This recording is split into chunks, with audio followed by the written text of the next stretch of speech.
Good morning, good afternoon, good evening, and welcome to the TGI. Thank God it's Friday, the 4th of March, 2022. Bull versus Bear Trade Day webinar with Steve Miley on the call. So welcome everyone. We're going to go through our normal regular run through in here today. Calendar, what we've had, what we've got coming up. We'll take a look at some articles from the major news wires, what's impacting markets right here, right now.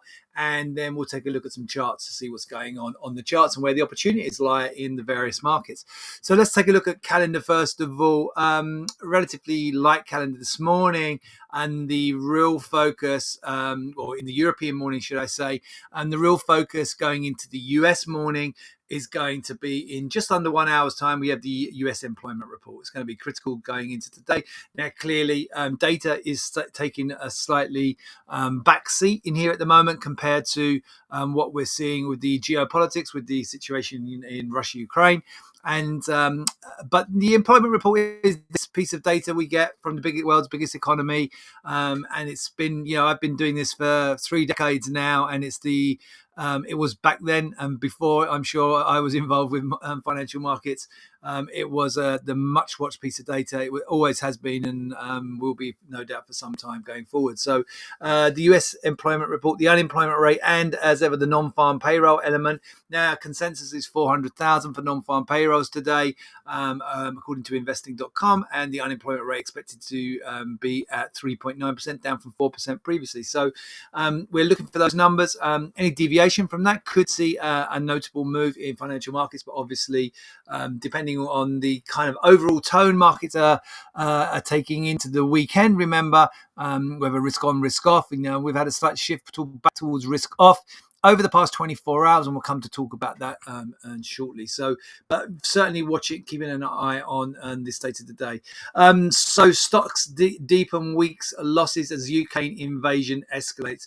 And the real thing that we've seen in here over the past 24 hours, and certainly since the US markets closed last night, is we had this surge higher. So look, surge higher in bonds.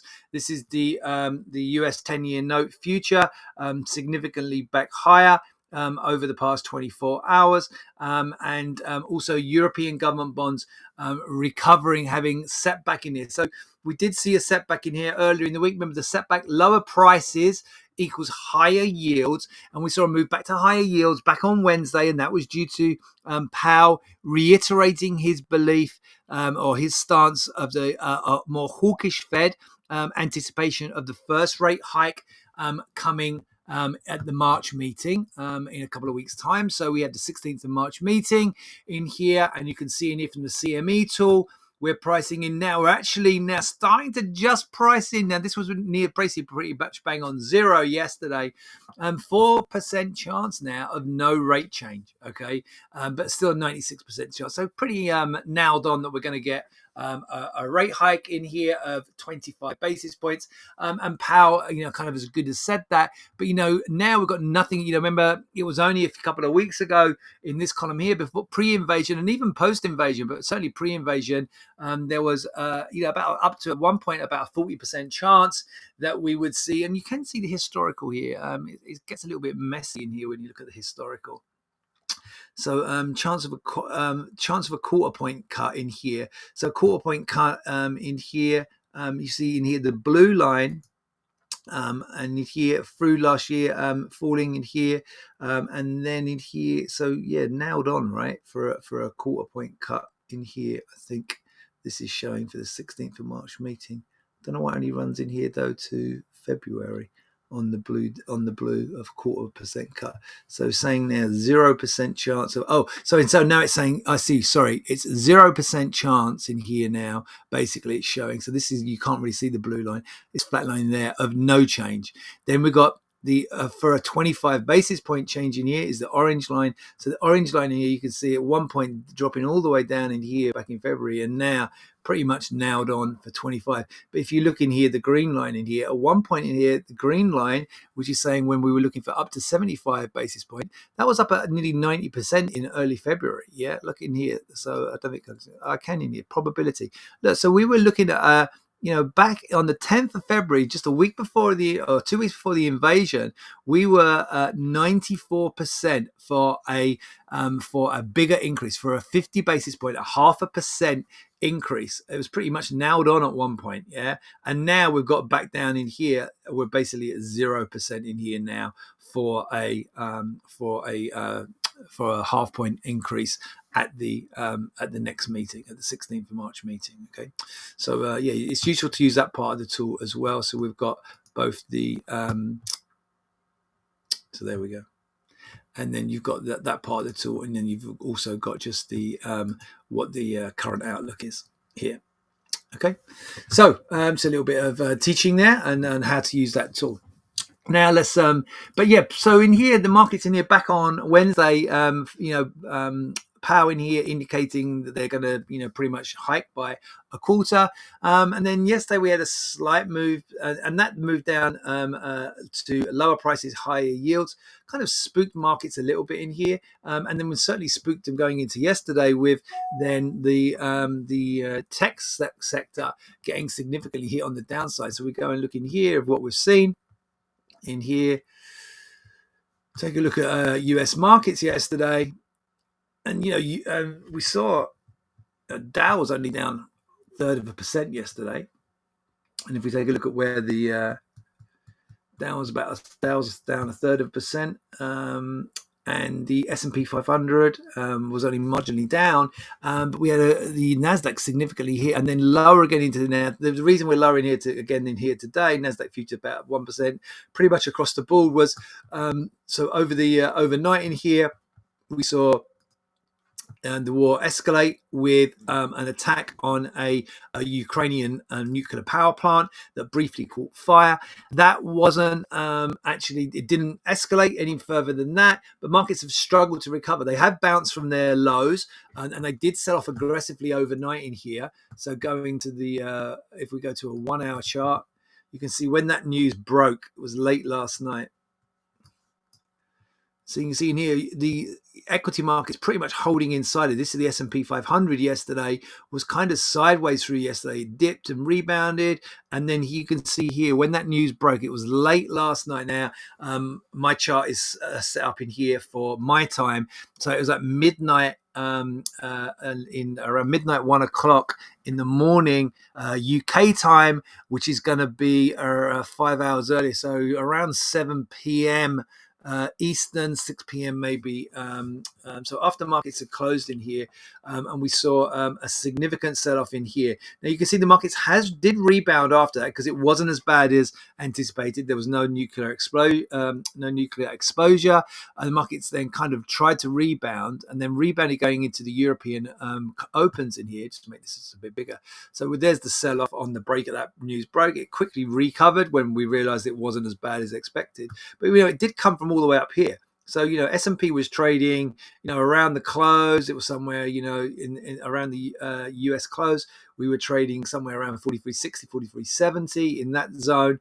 We dropped all the way down. It lost nearly 100 index points, down to 42.80, so it was over 2%, then managed to rebound in here and almost got back towards unchanged from overnight, but then lost ground again in here this morning. And this is nothing new. We haven't had any escalation of that situation. There's obviously ongoing escalation of the conflict, that continues to escalate, but nothing really new. But market's still definitely setting up in here, sort of, with a more risk-off thing. We were lower yesterday, got that spike lower and rebound, and then lower again in here today. So, and the data could be interesting today to see how that US employment report, to see how we end up, from this chart now, you'd have to be wanting to be short in here, and the Nasdaq even more damaged. We go into the Nasdaq in here, and there's the spike lower. The Nasdaq was already down on the day. It was significantly. Here's yesterday's price action. We go to the daily chart. You see the Nasdaq.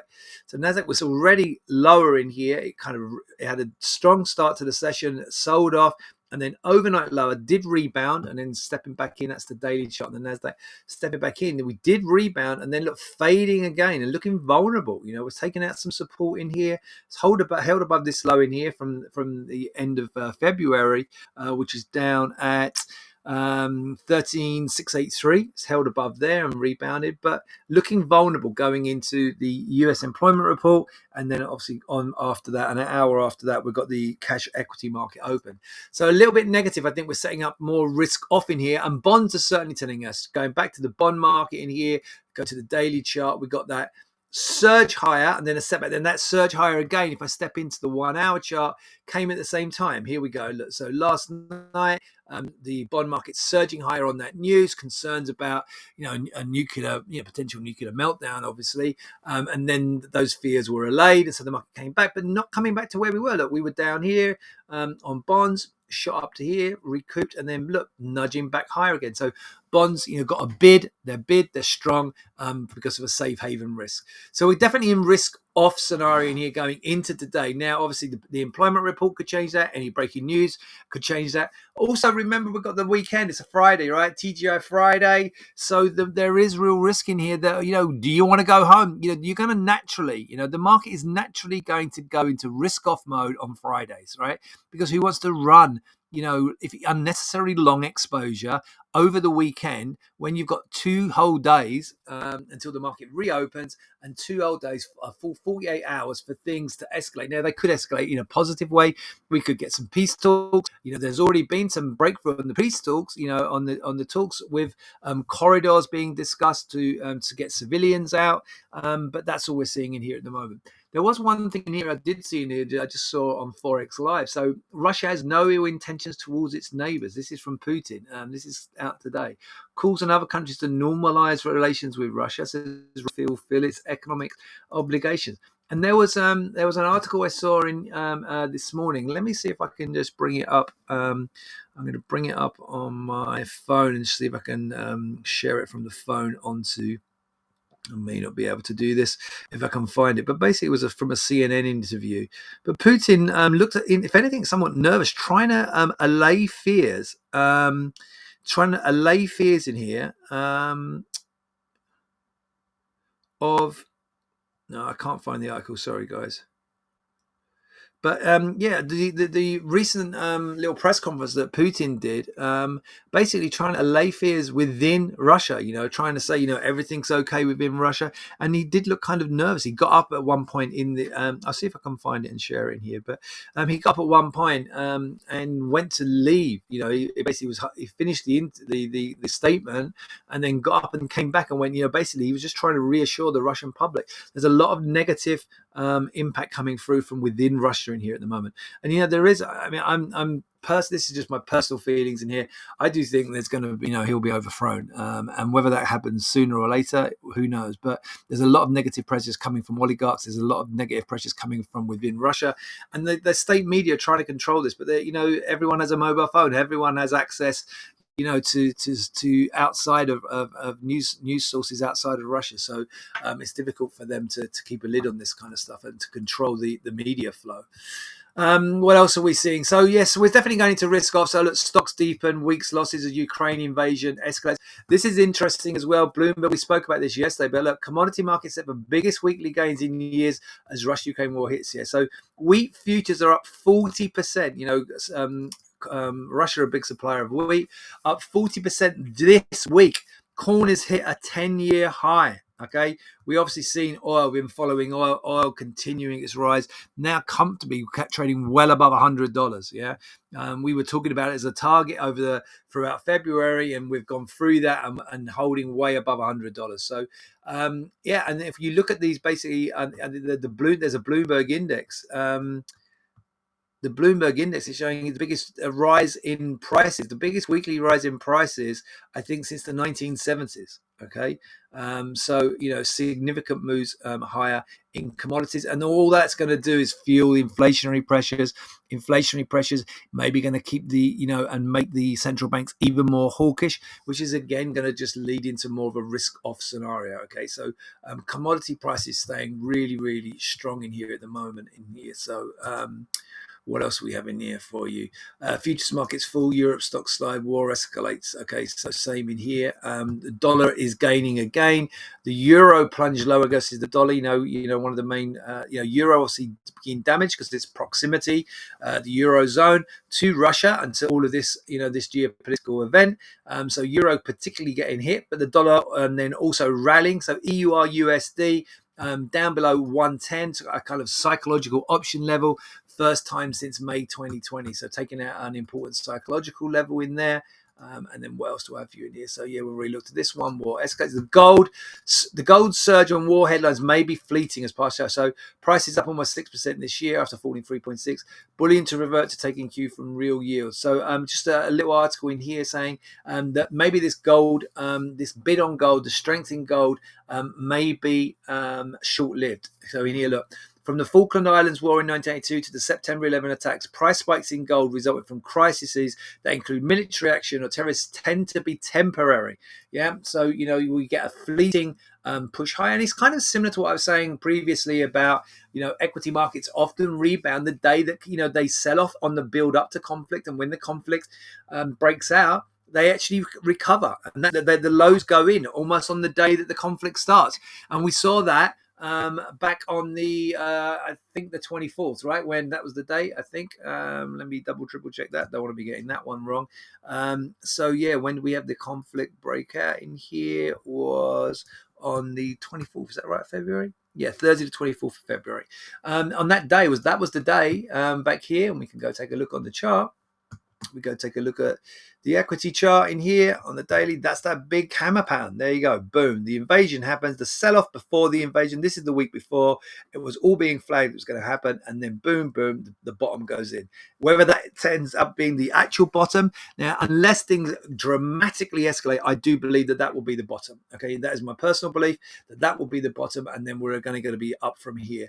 I think we need a really aggressive escalation for this to go to retest this low. Okay, and that means either NATO getting more involved because Russia, it brings NATO in for whatever reason, whether that may happen, or things get really, really ugly in Ukraine. I mean, they're obviously fairly ugly as it is. So, but I think things are going to have to escalate significantly more for us to see this low retested in here.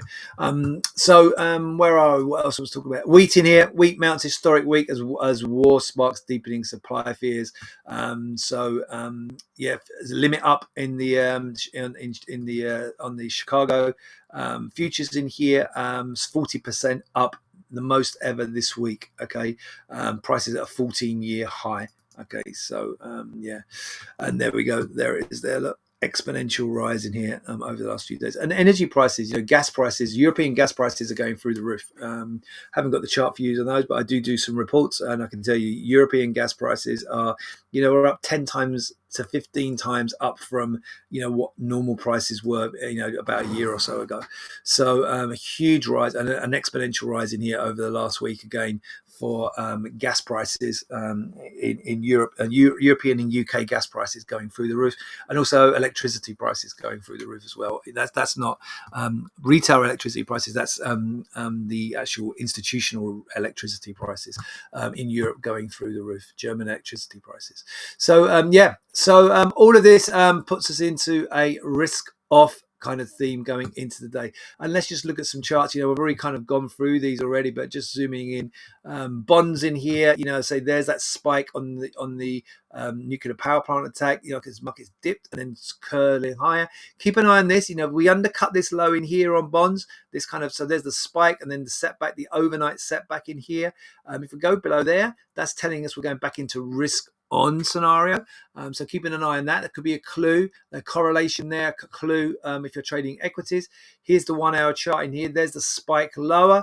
There's the rebound and then the failure back lower. This is setting up negative for me. But again, this could easily turn around. We're certainly watching in now. We've got 40 minutes till the US employment report and then another hour to the equity market open. I've not got a strong view in here today. I mean, we're setting up more negative. If this turns around, we get back above. See this little peak in here on the S&P. That's up at where are we? 43.39.5. This little failure peak from a couple of hours ago 2-3 hours ago. If it gets above there, this could easily surge back up to the overnight peak, and then even maybe back up to the highs of this week. So watching out for that. Similarly on the NASDAQ on the 1 hour chart, again, setting up more negative in here. There's the sell-off overnight, rebound failure, looking lower. But look, even on the 1 hour, if I zoom in now into the 15-minute chart here on NASDAQ, so look, there's the sell-off overnight. Okay, there's the big sell-off. Market recovers, fails lower, but not trying to recover in here again. So you've got like this kind of counter trend line. You can draw this. I'm not going to do it on the S&P, but you've got this kind of counter trend line in here, this downtrend line.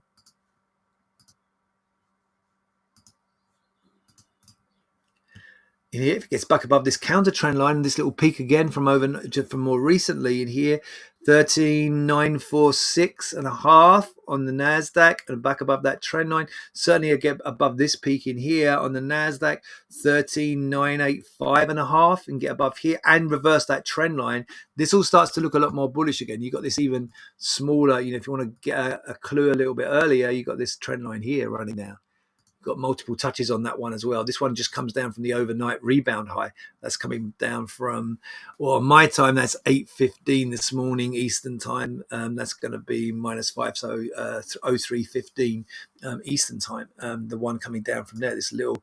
So yeah, the market's trying to turn, in the last 15 minutes. So watching out. If we get a break above these trend lines in here through the employment report, then the tone switches. At the moment, it's negative. It could easily flip in the next 35 minutes or so to more positive. Let's have a look at the similar chart actually while we're here on the S&P. So there's the 1 hour chart. I'm going to step into the 15-minute. And again, in here, look, you'd have to be negative. There's the sell-off from the last couple of days, down lower, back on from yesterday, rebound and failed. There's the big failure overnight. This is the 15-minute chart, remember. There's the failure overnight, the sell-off overnight because of the nuclear event, okay, the nuclear attack, or not the nuclear attack, sorry, the attack on the nuclear power plant. Let's get that right, yeah. And there's the recovery overnight, and then the failure back low. Look, we fell back to below that swing low. So that was definitely a negative in here. But look, and now we're rebounding in the last 15 minutes. Again, the two trend lines, the one that comes down from earlier this week, so you've got the one that comes off the top through the overnight peak there. So it's got some way to get above there. It'd have to be above these swing highs here, which on the S&P are 43.39.5. We just looked at those, right? However, you've got the more accelerated trend line in here that just comes down from the overnight rebound peak through this high here. Look, the market's flirting with that right now. So again, through the employment report open, if we push back up through here, then this all starts looking quite bullish again, and similarly on the NASDAQ. A quick nod to oil, then I'm going to wrap us up for the week in here. Is there any questions in here? Anyone on live want to ask a question? Please do pop them in the chat below the screen, the live screen in here. Let's take a look at, first of all, gold. I'm going to switch to the daily first of all. So there's the daily chart, another high. We said this was a grinder. You had that big spike back on the invasion day, and the market back lower, but grinding higher. I advocated long positions here yesterday. Can only say the same. Look, we're dipped back towards this trend line. I'm flirting with this trend line. Probably now want to redraw that trend line in here. So where can I get that trend line? Here we go. So I'd probably redraw that now through here.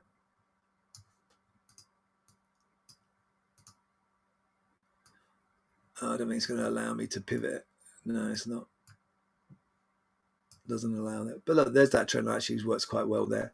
And it's dipped back lower and then rebounding again. So again, this is telling us risk risk off. Yeah, we're back up to the recent highs. Probably just now go with a break above that high there, the more recent high. Again, that's that was from yesterday. The high there. Again, that was late last night. When we had the news break, there's that rally there is the nuclear, the attack on the nuclear plant here.